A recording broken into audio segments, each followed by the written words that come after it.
name is Joseph Patterson. Welcome to One Jamaica TV. This is the place of choice for all who love this country and want to see the nation succeed. Yes, we love freedom, right? Okay, but there's certain aspect of our life that we don't want no freedom into that. I think you're going down the wrong lane with that homosexual thing. No. But I don't think we need to continue this homosexual thing because we're sinking too deep in that area. Go ahead. You just said a while ago, I am going down the wrong lane with I am not doing nothing with homosexuals. You know, we have Mr. Joseph Patterson, the head of the UIC, today with us on the Uptown Link Up program, right? Mr. Joseph Patterson entered politics not so long ago, and we really like what we're hearing from Mr. Patterson, but you know, some people want to hear more, and you know, some of them asking the questions behind the scenes, and so we're here to, you know, put them up front to Mr. Patterson. Welcome to the Uptown Link Up show, Mr. Patterson. Yeah, man, it's a pleasure to be here, and thank you so much for having me. I'm looking forward to the discussion and to answer any questions you might have. Mr. Donovan Longmore is a panelist here on the Uptown Link Up show. You know, Mr. Longmore? Yes, good evening, greetings, ladies and gentlemen. Glad to be here, be a part of this forum, because we do really need a change. So let's work and see what we can do to make a difference. Could you explain to the Jamaican people, you know, who were you before politics, before the UIC? Sure. I'm an ordinary Jamaican, born in Kingston in 1971 to a single mother. Failed common entrance twice, failed technical entrance as well. Went to Spanish Town Secondary, became head boy, transformed at school, passed a few subjects, got a special scholarship. No, hold a minute. Transform that school, elaborate please. Well, sure. You know, Spanish Town Secondary was what they call a new secondary school where you send the dunces children to it. So the fully dunce went to Spanish Town Secondary. So I was one of those that was believed to be fully dunce because I failed all of those previous examinations. But when I got there, I decided that we should not remain dunce. And so I went on a mission to convert the school. So I introduced things like science club, drama club, debating society, quiz team. We entered the quiz team competition, won the first year we entered. So I really changed the behavior, the mindset of the students, and brought us up to a different level. And so the school has not been the same since. So I was head boy as well. So when I left Spanish Town Secondary, I went to Stats. And similarly, I transformed that school as well. It was a good school long before me. But at that school, I showed them that somebody can come from the secondary school and do very well. So I became head boy there as well. I founded the math club, led the junior achievement to one of its first wins, and a number of other things. I graduated with full scholarship to go to UTech to study engineering. And having completed engineering at UTech, I worked as a teacher, teaching math, physics, and engineering science at Kingston Technical, and then became instrumentation manager, assistant manager at Trigger Company, and then migrated to Canada, where I became a CPA and rose up the ranks from the bottom to becoming director of finance in the government, and later on chairman of the board for Oika Credit, $146 billion, what they call them now, social investment impact fund in the Netherlands. And then I returned, well, in between all of that, I returned to Jamaica with my family in 2011. And when I saw the appalling conditions of Jamaica compared to what I left in 1993 and what I saw in 2011, I was convinced that there's no way we could continue under the present form of governance and be the Jamaica that we can possibly be. That's a fast version I just gave you a while ago. Dual citizenship, but you're still a Canadian, are you? And yes, I'm still a Canadian citizen. Isn't some clause in the law that you have to renounce? No, the law in Jamaica is still a member of the Commonwealth, and under the Commonwealth system, once you are a Commonwealth citizen, you can run for office in Jamaica. So, for example, a person who is a citizen of Bangladesh or Barbados or India Any member of the Commonwealth can actually run for office in Jamaica by virtue of the colonial constitution that we have in place right now. Okay. The only people who are barred from running for office are you in the US. If you become a US citizen, then because you're not a member of the Commonwealth and you have pledged allegiance to a foreign country as far as they're concerned, then you can't run. But anyone from Canada, England, Bangladesh, India, Barbados, St. Lucia can run in Jamaica. I ask you to tell us a little bit about yourself, and you didn't mention anything about sports. That's because I wasn't good at it. I did track and field. For the fun of it, I normally come last or second to last in track. I play a little bit of basketball. I'm normally the last person you want to throw the ball to normally if you want to win the game. But I play table tennis quite well, and I also enjoy swimming. But none of these things competitively, just for fun and enjoyment. What inspires you? Because, when we listen to you, Mr. Patterson, you actually sound like the rest of politicians there. You know that, right? No, I don't know that. In fact, I'm telling you, you sound politically correct. Right? I'm embarrassed. I'm embarrassed that I would sound anything like them because I'm not saying that you are like them. No, I didn't say you said, but I say you say I sound like them, and I would be. In other words, you're saying the things that we love to hear. Okay. Please don't be embarrassed, right? You're saying the things that we love to hear, and that's the way of the politicians out here. Well, here's a beautiful thing about it. So before you go into that, I don't want you to stray. I want to know what inspires you for you to believe that you can lead a set of African people in the African diaspora. Well, the truth of the matter is, it's not so much that I believe that I can lead. I don't see another way out. I have not been able to vote in Jamaica since I turned 18 because I have not seen anything to vote for. And there are many Jamaicans like me who have never voted all their lives. And so what inspires me to want to do what I'm doing now is that I want to be able to exercise my right to vote, but I can't vote for those I know have failed us and will fail us in the future. So I had to create something to that I can vote for and that others can vote for as well. I also look at my country and realize I've traveled the world. I've been to many, many countries. I worked with 120 different countries. I've been to Germany, to China, to Myanmar, to Cuba, to the Netherlands, England, France, you name it. I've been around. So I've seen what can be done. And I believe Jamaica is one of the most backward nations on the planet when it comes on to good governance, when it comes on to designing a country that actually benefits the people of the country as opposed to benefit a subsector of the country. And so I want to inspire, manage, and implement change that will give us a Jamaica that is safe, that is clean, that is orderly, where everyone away can live, earn, and retire with dignity. And that's never going to happen if we continue on the same trajectory we've been on for the last 78 years. You seem so polished. Do you see these words that they call bad words as really bad words or expressive languages? For me, I don't see any value in using that language. Like, I don't see a value in it. I believe a person must be free to express themselves in the way that they think best and their ability to do so. I also believe in us being responsible and respectful to each other. For me, I don't see why I need to tell you a bad word or why you need what they call a bad word. I don't see why I need expressive language. That's why I use the word expressive language. What I'm saying is I don't see the need. If I'm trying to communicate with you, right?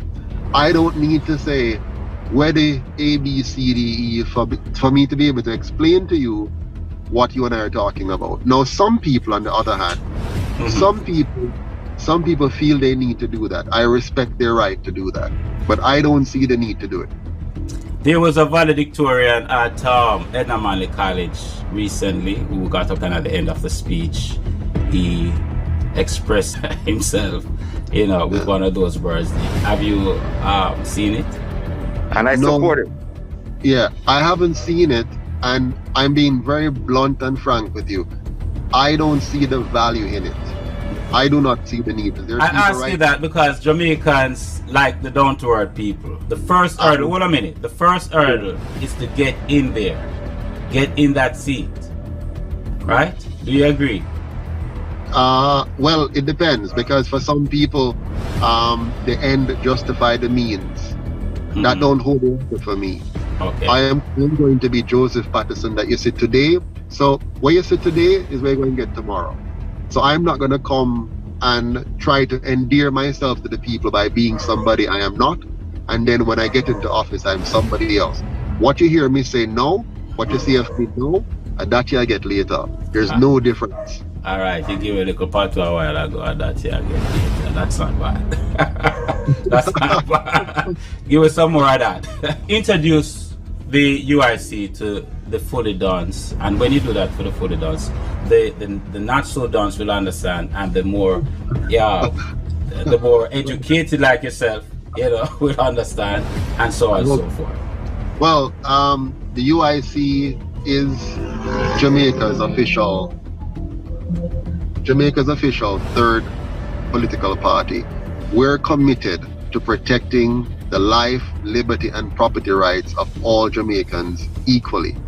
We believe that it's important that we have equal rights, equal justice, and equal opportunity as the foundation of building a great nation. We're committed to ensuring that the Jamaica that we have under the UIC is a safe Jamaica, a clean Jamaica, an orderly Jamaica. And we know that the only way to get that is by changing the system from what it is now to one which will be based on good governance with the appropriate checks and balances to keep all the elements of government in check, so government actually works for the people instead of against the people, as it is now. You spoke of Afrocentrism, right? Yeah. Jamaicans are broken into the colonial Christianity, broken into that, right? Mm-hmm. Yeah. Are you prepared to assist us out of that dilemma? My goal is not to break you out of Christianity. My goal is to open the Jamaican mind to understand the importance of individual liberty and personal responsibility, and by extension develop a clear understanding of the need to trade value for value as opposed to expecting handouts or expecting somebody to do for them what they ought to do for themselves. So in essence, what I'm talking about may achieve what you're looking at, but I'm not set out. My fight is not with Christianity. My fight is with bad governance. So a man will choose him religions. A man who wants to deal with Christianity, that's him choice.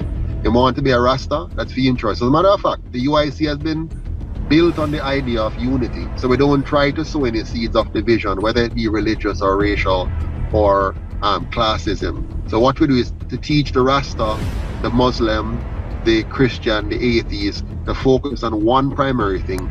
How do we defend your right to be you and make sure that you have the right, the freedom, and the environment to achieve your full potential? Why are you choosing democracy to be your operating system, though? Well, I've not chosen democracy because democracy is a dangerous thing. Democracy is mob rule.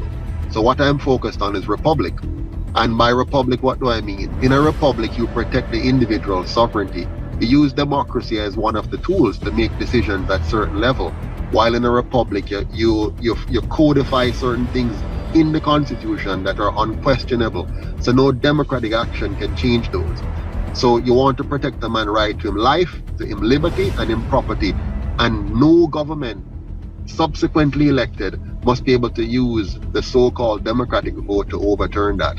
So for example, in our system, no prime minister could have enforced any kind of medical treatment on everybody because that would just be unconstitutional without question, for example. So we're going to protect your basic rights, and then you use democracy now, democratic processes, to make decision like which side of the road you drive on and where to put up a street sign. You do not apply democracy to people's personal rights. Those must be encoded, entrenched, and never be in any shape or form challenged by anybody you elect into your government. Have you ever studied anything about communism? Absolutely, I've studied all of them. Communism, socialism, capitalism, and variations of the same. All political systems fall into two classes. There's only two classes. Either you respect the rights of the individual or you don't. Those are the only two classes. So whether you call it communism, socialism, or capitalism, you need one test. Does this system respect me as a sovereign entity or does not? If it respects my sovereignty as an individual, then that's the system I am for. I'm asking you these questions, Mr. Patterson, because we have a big brother, our uncle, across the waters there, who seems to be managing our affairs covertly, right? And you came into politics with actually the same kind of system. You mentioned democracy. You're using... No, you mentioned democracy. I just responded to you. No, I'm going to use democratic processes. So for example, democratic process is where you have a group of people voting on an item as opposed to a dictator dictating it. Our system of governance is one that is a republic. A republic is a system that protects the individual sovereignty of all citizens. That's number one. A democracy is about majority rule, which means that the majority may vote against the right of the minority. So we don't want a system like that where a majority can vote away the rights of a minority. So that's a pure democracy, which is mob rule. What you want is a republic. In a republic, you're ruled by the rule of law. So the law says that your fundamental rights are enshrined and untouchable. And then you have democratic processes to make lower level decisions. Decisions that do not touch on your rights. Those are made at the lower level. So you use a democratic process for that. For example, in a community, we want to put up a library. We vote, do we put it up in the east or in the west or the north? So a group of citizens would vote on where they want the site to be for that. That doesn't touch anybody's personal rights. If the question now comes up, shall we take away that group's right, that person's right because they don't like his color, or we don't like his class, or we don't like his height, or we don't like his gender, then you say, no, that is untouchable. The Constitution fully protects the individual right to choose, his right to speak, his right to association, his right to freedom of movement. So those things are never touched. Now, in a democracy, they may have a statement that says that, but then reserve the right to overrule that when they see fit. We don't want that. So we want a true republic, and that's what the UIC stands for. For Mr. Patterson to bring in your policies, which seems to be very valid, how would that become aligned with Jamaica as it is right now? Because Jamaica, China, and the United States have very strong ties. How would you differentiate that? And of course, both the PNP and the JLP have, strong stigma with the United States government, where they're always looking for money or getting help in some aspect. How would you change or, rectify that situation? Well, the first thing we're going to do, the Jamaican people are going to rectify that by electing the UIC, which is a very different platform. Then the UIC is going to replace the existing constitution with a republic constitution. And that will also result in us negotiating how we engage with foreign powers. The United States of America, China, or any other country will be treated the same way. Jamaica is for the Jamaican people. Our territory is to be fully protected for the benefit of the Jamaican people. And all treaties that we enter into must be ones that respect the rights and freedom of the Jamaican people as individuals and as a collective. So that's our starting point. From there, now you negotiate. Diplomacy is critical and important. You don't just make blanket statements. You don't just be harsh and rhetorical. Fully done. You have to be careful in, building good ties while at the same time protecting your interests. So the UIC will protect the interest of all Jamaicans. With these countries, you realize that they are ambassadors and consul generals who are aligned with, whichever country they are aligned to. How would the UIC change that to make that work better for Jamaica? Well, ambassadors are just that. They're there to represent the interests of the country that they stand for. UIC as government will simply have our diplomatic charges represent the interest of Jamaica. So we're going to draw upon the talent pool, for example, of the diaspora. We want to make sure that we broaden Jamaica to become not just the 2.9 million people living here, but the other 4 million living outside of Jamaica. And now draw upon all of that expertise to truly sink in and defend the interest of Jamaica. None of what I'm saying is easy. The key thing that we have to do is to be very clear about our policy direction and where we want to go. And the UIC has very clear policy, from education to healthcare to economics to politics. So we're going to make sure those principles are what goes forward, but we have to be diplomatic about it. If you want to have a little insight into my thought process, look at the way Lee Kuan Yew managed diplomacy. That's my mentor when it comes on to managing diplomacy. I will be pursuing a very similar kind of diplomacy. It was very successful for them, and I believe it will be successful for us. Africa for the Africans, Marcus said, right? We are Africans. How far do you plan to go with trading on the continent? Sure, good question. Now, before we talk about trading with Africa, the first thing you have to know about me and the UIC is that we fully believe in African unity. And by African unity, we mean internationally, having the diaspora of Africa seeing itself as one, all of us as Africans, and our country as Africa, with Jamaica being a state of Africa and the rest of the Caribbean. So our goal, beginning with the first step, which is, first of all, let's make Jamaica a successful good governance model for the rest of the world. Expand that model throughout the Caribbean and tear away from the colonial masters completely, and have the Caribbean become an expanded model of African unity, and then extend that success to our brothers in Africa to become the United States of Africa as well. Now, when you talk about trade now, you don't just trade in a vacuum. Trade is based on a number of factors: proximity, cost base, what your economic advantage is, and so on. So we have to approach that from a pragmatic standpoint, what really works. America will remain Jamaica's greatest trading partner together with our Caribbean countries because of proximity. Jamaica, for better or for worse, we are economically advantaged in terms of tourism. Most of our people are not going to be coming from Africa for tourism, to be honest. They're going to be coming from America and Europe. So we have to be careful as to how we build that product. The UIC wants to make all of Jamaica a tourism product, not just a few pieces, but we want to fix the entire country so that the Jamaicans living here are living in a high-class society, and then we're welcoming people into all of it. Secondarily, Jamaica has a strategic advantage in terms of organic farm produce. We've just not tapped into it. So we want to make Jamaica the organic food capital of the world, and we can do that by borrowing technology and wisdom from the Netherlands, where I've visited many times, and seeing how they have taken a small plot of land, being one of the smallest countries in Europe, and becoming the second largest exporter of food. We can make Jamaica the largest supplier of organic food to the world. And so we're going to do that, and that is going to build our foreign exchange earnings, and is also going to create new jobs and allow us to build out the housing infrastructure as well. Doing all of these things now will give us, rather than us simply doing trading with Africa, what we're going to do with Africa is show Africa how they can govern themselves better, what the model of governance is that they should employ. So for example, Ghana, which has 30 million people, the very same system like Jamaica right now, and because of that, your GDP per capita is only $2,500 per person, which is abysmal.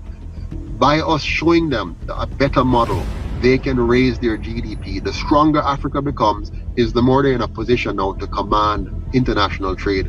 Right now, they're a price taker because they're not in control of their own industries, in control of their own lands. So trying to just say trade with them is meaningless. What we need to do is empower them by showing them how to do things better, and then having them integrate with us on a global level, because we'd have mastered how to trade with the rest of the world. Yes, we can trade, for example, intellectual property. We can trade in, say, entertainment and sports. There are a number of things, but you're going to be trying to force it, while Africa itself isn't in command of its own trade. So it's emotionally nice to talk about it. It feels good to say it, but I'm very pragmatic, and I don't want to give us a false expectation. Our first trade is going to be with the countries closest to us, The primary trading partner is going to be the US because they have a huge market that we have not tapped into. For all the years we've been next door to the US, we continue to trade at way below our trading level. I don't think the United States is going to like everything that you want to do. It might go against their interests in some ways. The United States every country operates overtly manage Jamaica, right? Yeah. Do you think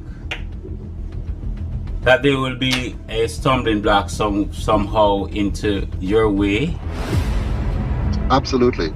There's already a stumbling block. Right now they're controlling, and by they I mean all the powers that are opposed to the UIC forming government, whether they're local or international. They're right now working to prevent the UIC from becoming the next government, because they know that should the UIC become the next government, Jamaica will be a changed place. You're going to now have the Jamaican people sitting in the driver's seat. So I expect opposition, but I'm not afraid of opposition. If I'm not opposed, then it means what I'm doing doesn't make a difference. So, you know, if you're going to be a great athlete, you talked about sports earlier, if you're going to be a great athlete, you have to overcome a lot of opposition, even the ones mental in your mind that is trying to stop you from getting up early in the morning and doing the workout you need to. If the US... we're going to be opposed. We're going to be opposed by a number of forces. The key thing is, do we have the leadership skills to navigate those oppositions? Okay. So far, our leaders have not navigated those oppositions very well. They have acquiesced to everything that the colonial masters want them to do, to the detriment of our people. I am prepared to be the kind of leader to Jamaica that Lee Kuan Yew was to Singapore. If the American government or a couple senators opposed to anything that you're doing, how would you fight back? Well, I can't tell you that right now, and it would be futile for me to try, because every case is going to be different. But look at it this way. A small country the size of St. Thomas, having 5 million people, 5.5 million people, have been able to raise their GDP from $550 US per person to now 65,000 per person, with the USA being fully present and able to derail them. If they can do that in 25 years, we should have been able to do it in 78, and we have not. I, Joseph L. Patterson, as president of the UIC, will lead Jamaica to do that in the next 10 years. How would you combat this kind of thing, knowing that these big companies are the ones who support parties like yourself? Are you going to take funding from these companies? The UIC's model for our own governance as a political party is to get our funding from the Jamaican people. So we're funded by the small man. So individual donors giving $1,000 a month Jamaican, $25 a month US, $10 a month US, and so on. So we're not funded by the PSOJ oligarchs. They fund the two major parties. They have no. Are you saying you won't take any money from them ever? Well, what I'm saying is, if they were to try to fund us, they would only be able to do so on our existing platform. So anybody who is giving us money that says we need to change what we're about, we will not be taking a single dime from them, whoever they are, whether it's $1 million US or $1. So we're not going to be controlled by the PSOJ elite. In fact, our proposed model of governance when we take over will be a 100% publicly funded system. So you'll no longer have the moneyed elite being able to control the government by virtue of controlling the electoral process. People so convicted into the work system and still believing that they're slaves today, home and abroad. You know, what say you on that before we move on? Well, I disagree. I don't think people know that they're slaves. They are slaves. We are slaves. And it's unfortunate that we don't know that we're slaves. And the best form of slavery is the one where the slave thinks he's free. So most Jamaicans think they're free. They know they're suffering. They know that life is difficult, and they hate their employer, and they think they're being robbed, but they don't think they're slaves. Now, the UIC wants to make it clear that when you don't control your banking system, which Jamaica does not, when you don't control your money printing, which Jamaica does not, when you don't control your money supply, which Jamaica does not, when you don't control your interest rate, which Jamaica does not, when you don't control your exchange rate, which Jamaica does not, then you're a slave. when you don't control your own resources. Right now they're digging out our country, taking out bauxite, which is a non-renewable resource. They're mining out tens of millions Country. tons of bauxite, including the cockpit country. So they're ravishing Jamaica, destroying our flora and fauna, destroying our ecosystem, destroying our watershed. Are you saying if you become the government, there will be no bauxite mining? Absolutely. We're going to ban bauxite mining when we take over the government. Jamaica cannot afford to have bauxite mining. We have a relatively small plot of land. Or 40% of our water supply comes from the cockpit country, which they're trying to dig into more and more. We cannot afford this. This is our life on the line. So we have to take back our country and protect our ecology, because that's all we have. That is our source of water security, food security, and even energy security. We have a yearly budget that I see them read out all the time in Parliament here. And all the time it seems like there's not enough money to deal with the budget, deal with our needs, right? Nurses, doctors are asking, police officers are asking for more money on their salary, right? And you're saying, right, under your leadership, some of these things that will be bringing in the money, that is now bringing in some money, right? You're saying that you're going to do away with those. So how are we going to fund these areas? So we're talking specifically about bauxite. Bauxite, yes. The bauxite right now, for every dollar we make from bauxite, it costs us $3. It costs us $3 in additional healthcare costs for the people who are damaged. Mm-hmm. It costs us by robbing us of farmlands and farm revenues. It costs us by remedial actions in trying to repair the damage done to our environment. Mm-hmm. So bauxite right now is a negative contributor. Now our government dispels or ignores the negative costs and only focus on the revenue intake that they get. And that's because they're compromised, because they own 45 to 50% of all of those operations. And they're focused on the tax revenues and the profit revenues. They're not focused on the cost to the man and woman in the street. So while the bauxite industry costs the ordinary Jamaicans a significant amount, the government and those connected to it benefit tremendously. The UIC is not in the business of government being profitable. It's not in the business of connected politicians and industrial leaders being wealthy at the expense of the majority. We're in the business of creating a Jamaica that benefits all Jamaicans in a very equitable and responsible way. So we're going to get rid of bauxite mining and allow the negative costs to go away and invest in the productive sectors of agriculture and community tourism. What is the procedure of losing the Queen? I already speak about that. Oh, it's very, very simple. Now, I know they'll tell you that it's complicated. It's very, very simple. Yes. Here's how we lose the Queen. It's very simple enough. They're going to tell you it's complicated. All we have to do to lose the Queen is for the government of Jamaica to put forward a referendum to the people of Jamaica with a new constitution that does not include the Queen, and ask the people if they want that constitution or not. That's it. Why are we having this hiccup? Very simple. We're having this hiccup because we do not want to lose the Queen. Remember, the two parties that we have, and I think many Jamaicans don't realize this, the two parties we have were sponsored by the Crown. They were sponsored by our colonial masters. They were used to get rid of and replace the Marcus Garvey People Political Party, which was the only true indigenous party of Jamaica, the only true grassroots party, which was there for the black man, for the African. And they worked together. The Gleaner Company, the Crown Governor, the PNP leadership, and subsequently the JLP leadership, they all colluded and worked together to get rid of Marcus Garvey and to get rid of the PPP, so that they could give Jamaica a fake dichotomy, so that we can now be divided and fight between these two parties, thinking that we're fighting over something good, when all we're doing is fighting each other, being distracted by them, so that the colonial powers can continue to extract their wealth from us. So for the last 78 years, they have been systematically tricking us, stealing our wealth while pretending to give us an option to vote for one or the other of two parties which are simply two sides of the same coin. In Jamaica, the homosexuality is against the law.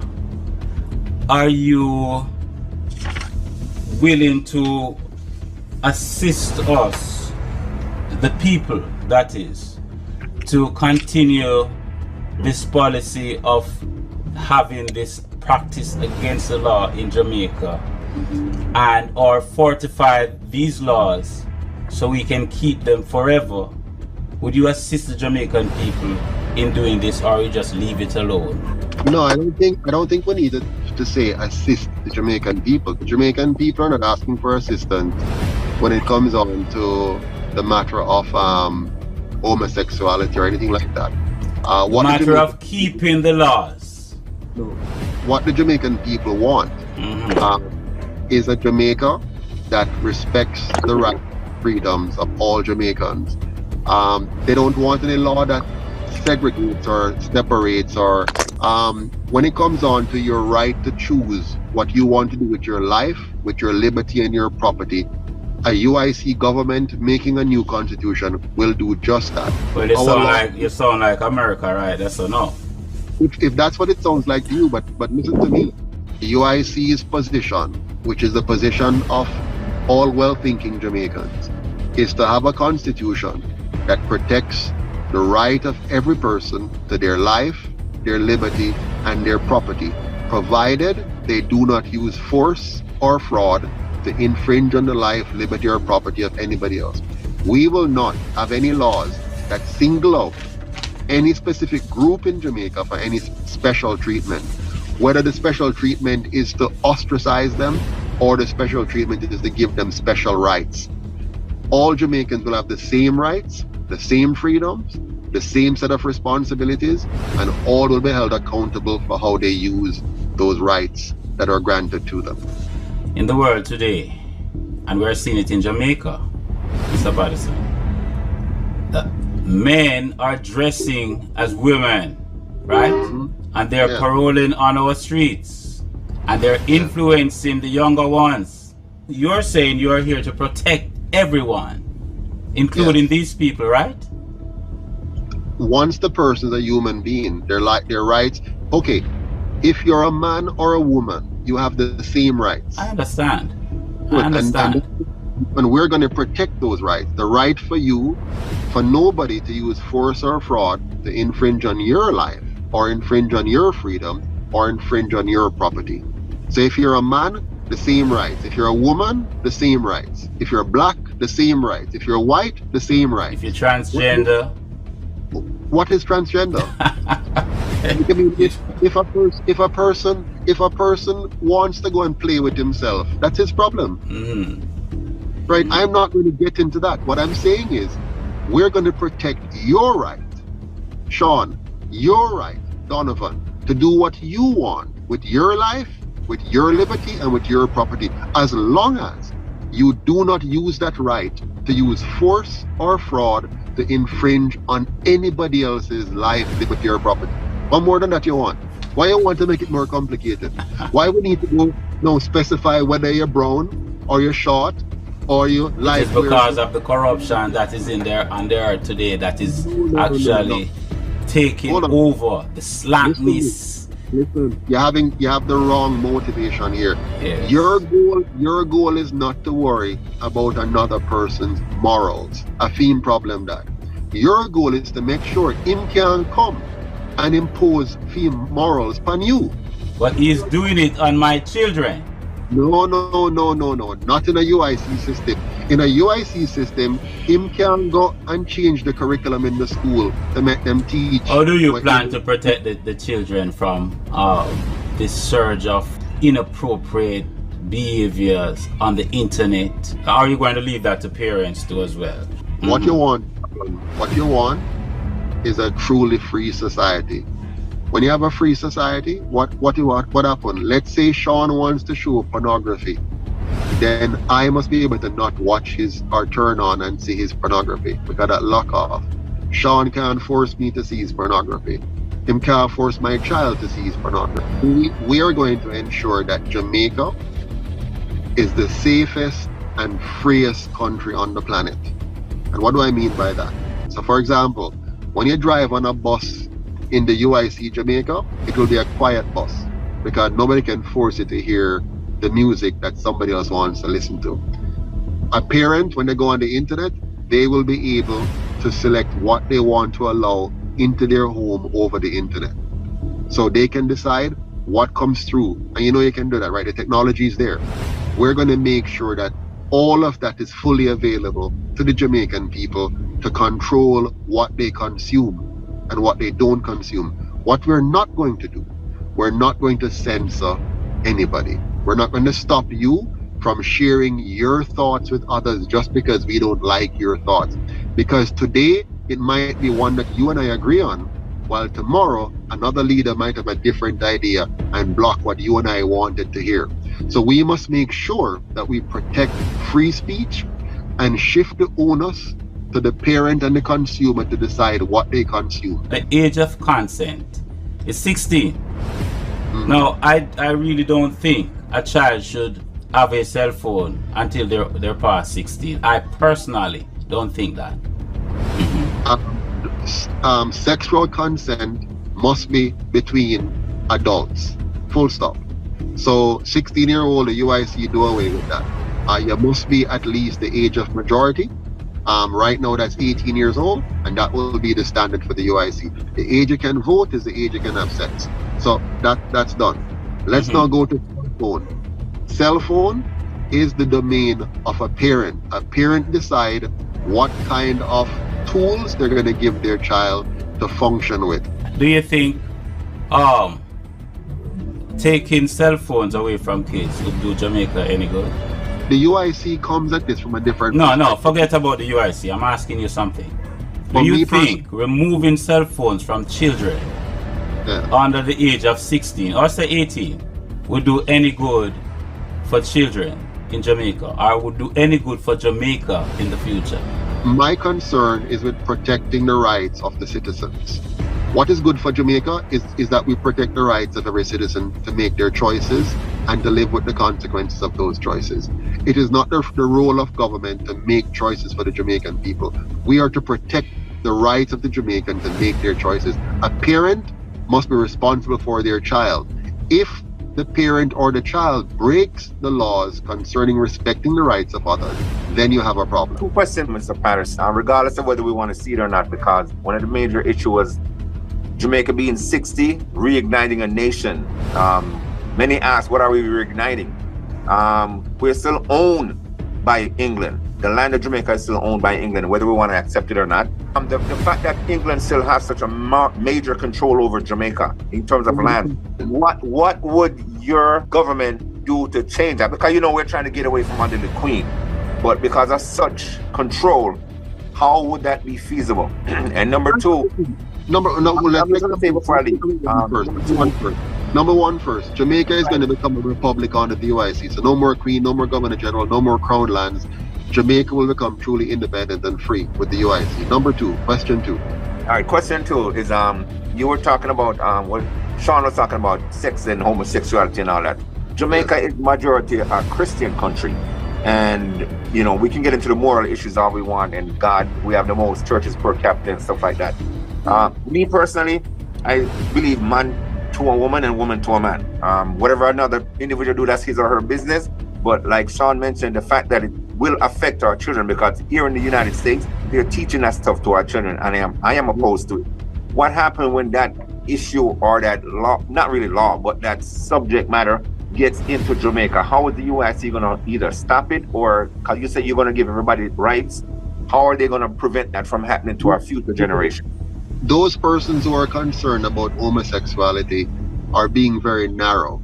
What you should be concerned about is protecting the rights of citizens to choose. For example, for parents to choose what their children learn, for example. For parents to have control over their own economy. We are a damaged people. We are a damaged people since slavery. There are some ways that we have to curb certain things as leaders. We are damaged, right? Allow me to finish my statement. I know you don't like my answer, but my answer is very, very simple. We're fighting the wrong battle. Instead of fighting the homosexuals. Let us fight for the rights of our people, because when you protect the rights, nobody can come in now and take over your school system and say, what am I pushing on your picnic brains? You understand me? Because you now have the right to decide what when are your picnic brains. You understand me? But if you go fight the homosexual, you're fighting a battle which become a different kind of battle. Let the homosexual be homosexual if you want to, but make sure him can't force nothing by you, either through your government or through your school or through your healthcare system. Him have no power to force nothing upon you. Him can only force it upon himself and those who want to join him in it. But him can't force it upon you. That's what the UIC want to do. We're approaching this from the practical, pragmatic, effective approach. We're not fighting the homosexual. We're fighting for the rights of the individual to choose. So your school system will be protected. Your healthcare system protected. Your government will be protected, because we're not fighting homosexuals. We're fighting for your right as a citizen not to be forced into anything at all. So if you're a Christian man, you can live your Christian values, get your Christian education, get your Christian healthcare, because that's what matters to you. And if you're a homosexual, you can go have all the education you want in that field too. But nobody is fighting homosexuals. Every man have a right to life, liberty, and in property. Am I clear? Yes, So you're you very accept clear. it, you embrace it. Yeah, you're very clear, because everybody's going to have freedom, you know, and that freedom is going to manifest. You know, like freedom. What a minute. You know, Yes, we love freedom, right? Okay, but there's go certain on. aspect of our life that we don't want no freedom into that. no. You understand me? No, you can't take one other man's freedom. Let the next man have him freedom. You get yours. I let the homosexual has his freedom. I think you're going down the wrong lane with that homosexual, right? That is one strike. Hold a minute. No, Hold hold a on, no. But I don't think we need to continue this homosexual thing, No, because but yeah, we're don't sinking too stop deep him, in that area. Stop him. Let him explain himself. Okay, go ahead. Go ahead. You just said a while ago, I am going down the wrong lane with I am not doing nothing with homosexuals. So I'm not going down any lane with homosexuals. The lane I'm going down is the lane of protecting the rights and freedom of every Jamaican citizen to choose for themselves. And that's the lane I am in. So don't associate me with any kind of sexual or whatever. That's for somebody else. My place is to protect your right to be a free man and woman. Why do you think the subject matter is so problematic to the rest of politicians? Why do you think that is? Well, because they haven't taken my position. You see, if they were to take my position, they would not be fighting over anything, because Jamaica must not fight with anybody about homosexuality. Our fight is about the freedom of the Jamaican people, protecting our rights and freedom, making sure we have an economy where all of us can participate in equally, making sure we have a justice system that works for all of us, making sure we have a police service that respects and protects the rights of Jamaicans. That's what we need. We don't have to fight with nobody about what kind of sex they want to have. Okay. Point taken. Noted. There is a currency that we, the conscious men, the Pan-Africanists, right? The black conscious man and woman too, are speaking about for years. And that currency is called the Lumi. As the Lumi will take any Latin part under your leadership? Yes or no. It all depends. The Lumi as it is now is a currency. It's not money. And the UIC is only interested in real money. Real money must be backed by productivity and must not be something that can be manipulated and the volume of exchange at a whim, undermining the purchasing power of those who hold it. So the UIC is totally focused on ensuring that Jamaica uses real money and that the rest of the world is brought on a real money standard. The Lumi has been backed by Eco6. It has been backed by gold and solar energy. Have you heard about that? Absolutely. And that's all foolishness. Okay, tell us, explain to us. Yeah, it's very simple. If it's not backed by real productivity that is transparent and that is algorithmically driven, meaning it cannot be manipulated by any one party or the other, then it cannot be real money. So until we have real money, whether you call it Lumi or you call it Bitcoin or you call it cryptocurrency or digital currency, until it is real money, which means it must not be manipulatable by anyone. It must be backed by the productivity of the people who use it. So you're saying it is in the same position as the US dollar? The difference with the US dollar is that it has reserve status because of agreements made by some people to make it that way.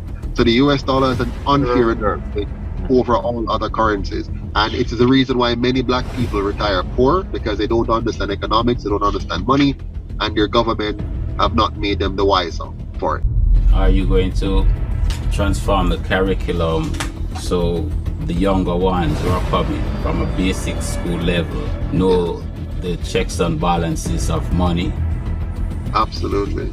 We're going to make sure that we have the UIC has an education policy called the Learning Enrichment Advanced Program that has 3 elements. Element number 1 is to make sure the child understands his mind, body, and personality or character, so that he has full charge of himself, both mentally and biologically.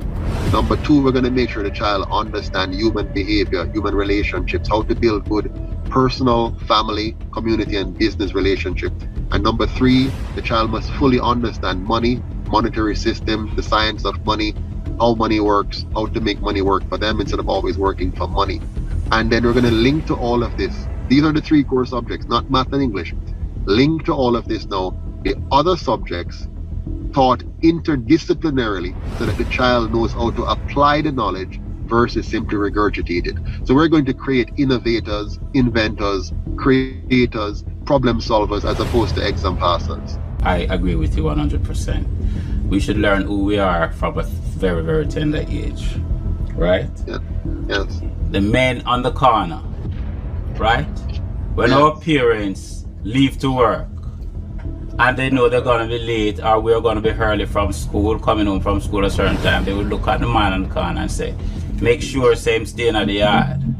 Make sure say they are accountable for what they're doing, right? And so the corner man now became a parental figure in some of our lives that kind of help us to stay the straight and in your administration. These corner men could play a role of security. Would you allow any idea of such? I have to be careful in my answer of that, because it's not the role of government to decide if the corner man is going to help out or not. The role of government is to make sure that we have a good policing service that protects the right, legally protect the rights and freedoms of the citizens, and to have an army to protect the borders so that Jamaica is protected from the influx of bad elements. By doing so, we facilitate the creation of communities where people can now come together and work together in the ways that they see best, as opposed to government being a top-down influencer that seeks to direct traffic in terms of how the people live their lives. We want to make sure that the students are properly educated, parents are properly educated, and the community has the facilities like a community center, proper parks, proper playgrounds, so that people can now build their communities and become as together as they wish, or less than together, because sometimes people make choices. So the corner man is something where I want to leave that to the citizens, but ensure that the citizens know that the state is behind them fully, with proper security and proper public facilities for them to work with. Carry home to the idea of self-reliant communities. Very simple. It's not even open to the idea. We have to become self-reliant as individuals, families, communities, and a country. So we have to find a way to make sure we can provide for ourselves properly. Will your administration go home to a new industrialized program? The Jamaica that we're going to create is one that is going to spur and inspire people to be creative and innovative. So by default, you're going to have a new industrialized program, if you will, coming from the people because of your government, providing them the kind of environment to innovate and create. Sometimes you might create an environment, and the people don't read it and say, boy, they will read it. At this environment is... No, in Jamaica, if you look around Jamaica, our people were fighters. The only thing holding us back in Jamaica is our government. So I said that because it's nice when government can show the way and say this is what can happen, and so we're going to start this thing, and we are going to show the way in some degree, but I also want to let you know that we have to move away from the model of the big government gatekeeper, because that's what's killing Jamaica. Politicians gatekeeping all of the industries and killing them. The gatekeep banana, they kill it. The gatekeep sugar, they kill it. The gatekeep coffee, they kill it. The gatekeep tourism, it gets sold out to some private interests. The gatekeep the telecom sector, it becomes monopolized. The gatekeep in energy, we end up with a energy monopoly and high prices for energy. So we have to be careful how much power we put in the hands of government. I want a Jamaica that liberates the people and give them the power to create to the nth degree, because their government facilitated them rather than oppose them or seek to control them or monopolize them. We want people like you to come back, Sean, and not have to beg me as Prime Minister or some MP or some whatever to give you a blight or let you through the gate. We want you to come back to Jamaica, and the way the country is set up, you can just drop in and bam, innovate and create something and test it in the market and go out, as opposed to government nothing. Well, you have to come talk to me first and the boss, and me have to sign off on it to the boss and whatever. We have to stop that. It's killing Jamaica. I want to open up Jamaica to the 4 million diaspora out there. They're going to come back. They're going to create educational product. They're going to create new industries. They're going to create new sectors. They're going to explore new ideas. They're going to bring new technology in. They're going to create new partnerships. But if we have government does this controlling rod that is just always trying to control everything, we're going to lock out a lot of people, and that's why Jamaica is behind. Let's open up the country to all Jamaicans, home and abroad. Thank you for the time spent. And there we have it, Mr. Joseph Patterson, the leader and president of the UIC.